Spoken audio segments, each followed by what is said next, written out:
മനുഷ്യ നീ മണ്ണാകും, മണ്ണോടു ചേർന്നിടും, ധരയിൽ നീ ഒരു യാത്രികൻ. സ്വർഗം അകതാരിൽ കരുതിയിടണം.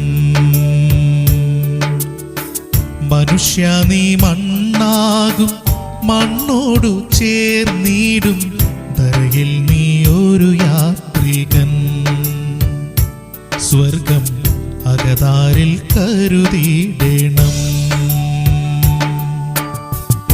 താഴ്മയായിടണം നിന്റെ സിംഹാസനം, യാഗമായിടണം നിന്റെ സമ്പാദ്യം.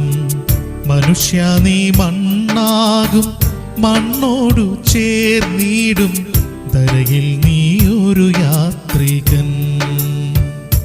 സ്വർഗം അകതാരിൽ കരുതി. ക്രിസ്തുയേശുവിന്റെ നിസ്തുല്യ നാമത്തിൽ ശുഭസന്ദേശത്തിലേക്ക് സ്വാഗതം. വിശുദ്ധ വേദപുസ്തകത്തിൽ മത്തായി എഴുതിയ സുവിശേഷം 6-ാം അധ്യായം 9-ാം വാക്യത്തിൽ നാം ഇപ്രകാരം വായിക്കുന്നു: നിങ്ങൾ ഈ വണ്ണം പ്രാർത്ഥിപ്പിൻ, സ്വർഗസ്ഥനായ ഞങ്ങളുടെ പിതാവേ, നിന്റെ നാമം വിശുദ്ധീകരിക്കപ്പെടണമേ. ആളുകൾ ഒരു സ്ഥലത്തെ പവിത്രമായി കണക്കാക്കുമ്പോൾ അവർ അവിടെ ചെരുപ്പിടില്ല. കാരണം ദൈവം അവിടെ വസിക്കുന്നു എന്നാണ് അവർ വിശ്വസിക്കുന്നത്. ഒരിക്കൽ കർത്താവായ യേശുക്രിസ്തു ദൈവാലയത്തിൽ ചെന്നു. ദൈവാലയത്തിൽ വിൽക്കുന്നവരെയും കൊള്ളുന്നവരെയും എല്ലാം പുറത്താക്കി പൊൻവാണിഭക്കാരുടെ മേശകളെയും പ്രാവുകൾ വിൽക്കുന്നവരുടെ പീഠങ്ങളെയും മറിച്ചു കളഞ്ഞു. അവരോട്, എന്റെ ആലയം പ്രാർത്ഥനാലയം എന്ന് വിളിക്കപ്പെടും എന്ന് എഴുതിയിരിക്കുന്നു, നിങ്ങളോ അതിനെ കള്ളന്മാരുടെ ഗുഹയാക്കി തീർക്കുന്നു എന്ന് പറഞ്ഞു. ഇതാണ് പാപത്തിന്റെ വ്യാപ്തി. പാപിയായ മനുഷ്യൻ ദൈവത്തിന്റെ നാമത്തെ വിശുദ്ധമായി കണക്കാക്കുന്നില്ല.